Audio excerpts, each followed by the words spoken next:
They will use your own stolen information against you. They will attempt to change your behavior. The story of WachiDogs2 is about how DedSec is trying to allow people to regain control over who they are based on the information that's out there about them. That's him, Marcus Holloway. Who is he?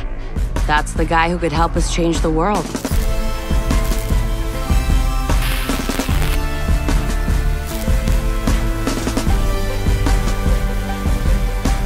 WachiDogs2 is about a hacker named Marcus Holloway. He's a very gifted and smart young man who ends up by getting profiled and accused of a crime he didn't commit. That opens his eyes as to all the inequalities that are out there and how the system is being used against people. He's fighting for injustice. This system that's in this game, CTOS, it puts labels on people and it doesn't really take in who they are as people or whether they're good. It just says they're high risk, you need to treat them this way.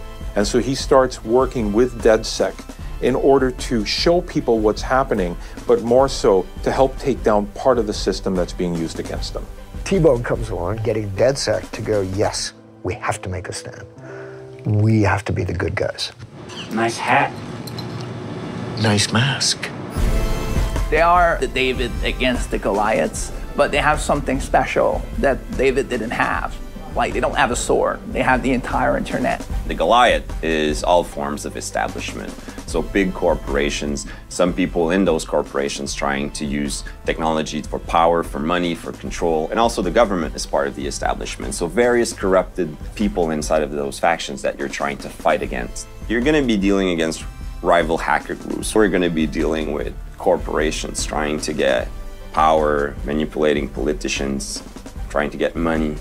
Basically trying to know more about you than you know about yourself so they can predict your next move. One of the challenges you're going to be facing is to figure out, is there a link between all those people? Is it just random abuse of technology or is there someone with an agenda? And that's what you have to figure out as you unveil that corruption in the establishment. In Watch Dogs 1, we explored surveillance a lot.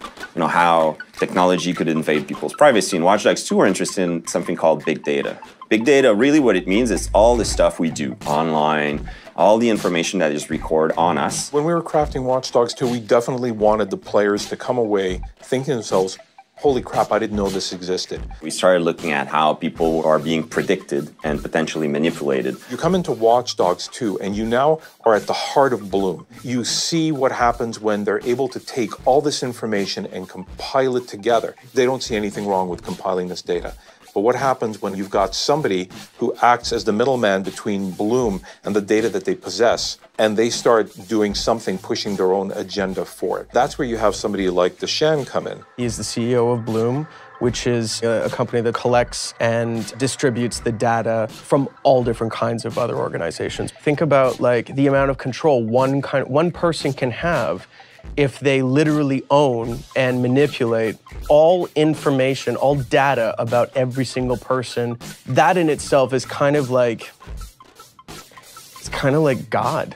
And that essentially is what the limitless of what Dushan's capability is could turn into. If I'm going to separate how Deshan and Marcus differ, I would actually say it's what is it that they're willing to do in order to win? Who does Deshan sacrifice in order to accomplish victory?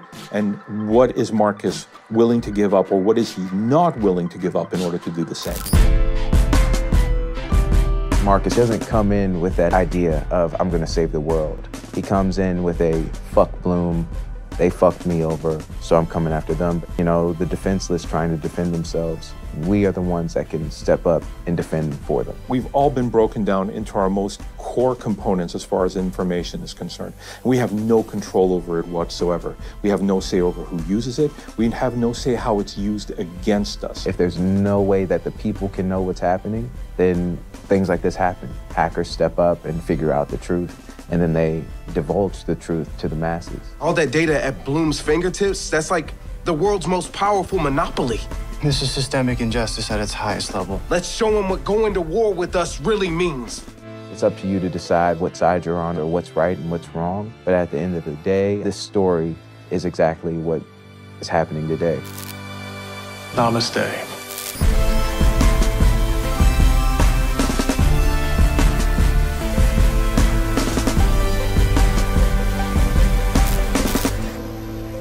Click here to join DedSec and receive exclusive in-game rewards and more. Subscribe to our YouTube channel and be the first to see new trailers and behind-the-scenes action.